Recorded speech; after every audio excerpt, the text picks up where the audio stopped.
We have with us today Evelyn Marios. Evelyn is the marriage and family therapist who works at Rolling Hills Middle School with our school-based mental health services.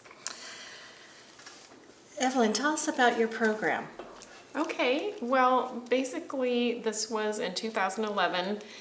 It's kind of broken down into two parts. When I first went onto the campus there at Rolling Hills Middle School, we decided that I would serve children individually. There were also two other clinicians working at the school. So I was there a day and a half. The other clinicians were there a day each. So we identified children by asking parents if they wanted us to see their children, as well as teachers. We asked teachers to recommend children to be seen based on any concerns they might have. The school counselor and the principal were wonderful. They worked very closely with me. So the school counselor also had some children she was concerned about. Now, there was a lot of setup time. You know, we had to get permission slips for the children to be seen. So that was a challenge. That took a lot of our time. The emails were good that were sent out from the school. But I found that some of the parents were a little hesitant. They were concerned when their child was brought up to be seen by a teacher or by the school counselor. So I did encounter a little bit of defensiveness on some of the parents' part. It was different when the parents were calling saying, "Can you see my child?"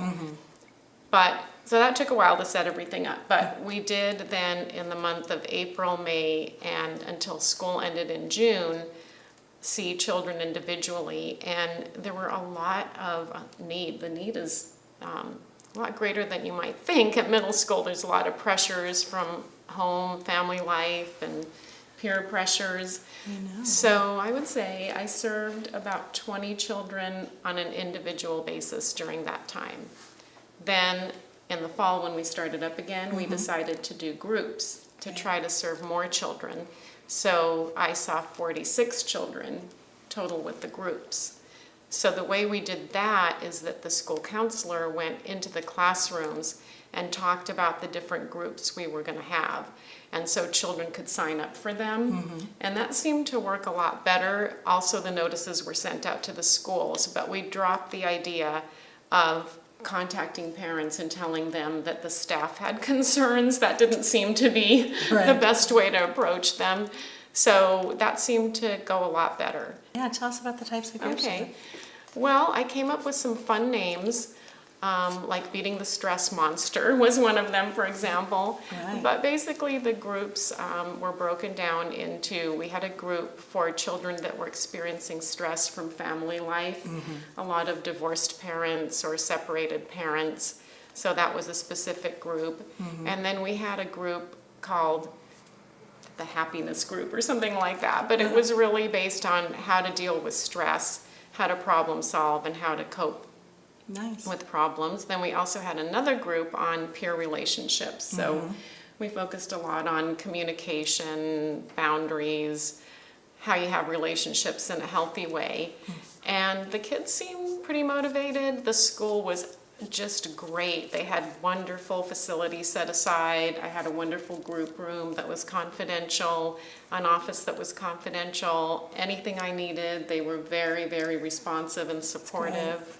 I also did a staff training for the teachers, talked to them about how to identify mental health problems because they don't always look like mental health problems. Sometimes they look like behavior problems. The staff was very receptive, so I'd say it was very, very successful. Great. Were you able to address bullying with this age group?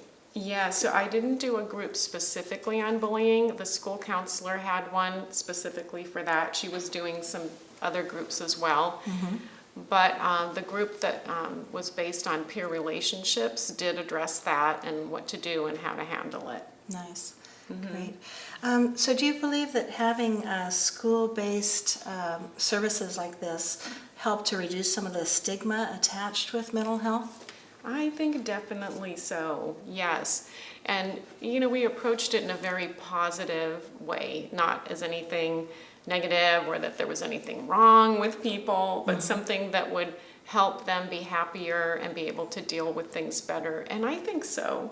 It was interesting in the groups as well. There were some children that were identified as being bullies in the group on peer relationships. And I thought it was really good for them too, to learn how not to be bullies, basically, in a more positive way. Great. That's Yeah. great. Yeah, and that age group is such a hard time for most teens. Their bodies are Very. changing. They're they're really vulnerable because Yes. of the hormones and everything that are Right. changing in their lives. And like you say, when you add other stressors onto that, whether it's the economy or family issues, it can be a really traumatic time. Absolutely, yeah. You might not imagine. It's kind of sad, but it's true. It's a very difficult age to be. It's a difficult age to be. So how are you able to fund this program? I know with the schools cutting back on all of their extracurricular services. Yes, absolutely. You know, this type of service wouldn't be possible without the extra funding that the El Dorado Hills Vision Coalition brought in, because the school counselor there is so overwhelmed. Yeah. There's just one person, and my goodness, she was just, I felt sorry for her, because, not only did she have to do the day-to-day duties, but there were always crises that came up. Right. And it was nice to be there at times to kind of add to that. But I'm sure that these children that were served never would have been if it were up to the school budget, because that's just not possible. Would you like to see this kind of activity continue? Oh, absolutely, yes. I think it's very important, and I think it does contribute overall to the community sense of well-being, because when the children are stressed out, the families are stressed out, and there really aren't resources for them to go to, or the stigma prevents them. That's the other thing. Right. Sometimes school-based services are seen in a much more open way, because this is where the children are. They're not going to a separate treatment facility, and it's a lot easier on everyone to think, oh, they're just being helped at the school, versus, well, they're going into a clinic or another setting. Exactly. Something new and different can be scary. Yeah. Well, that's so important. You've done some other work with the coalition, trying to effect policy. Can you tell us about some of that, some of the meetings? Oh, there's a lot of meetings going on. There's funding available that takes absolutely time and effort to pursue.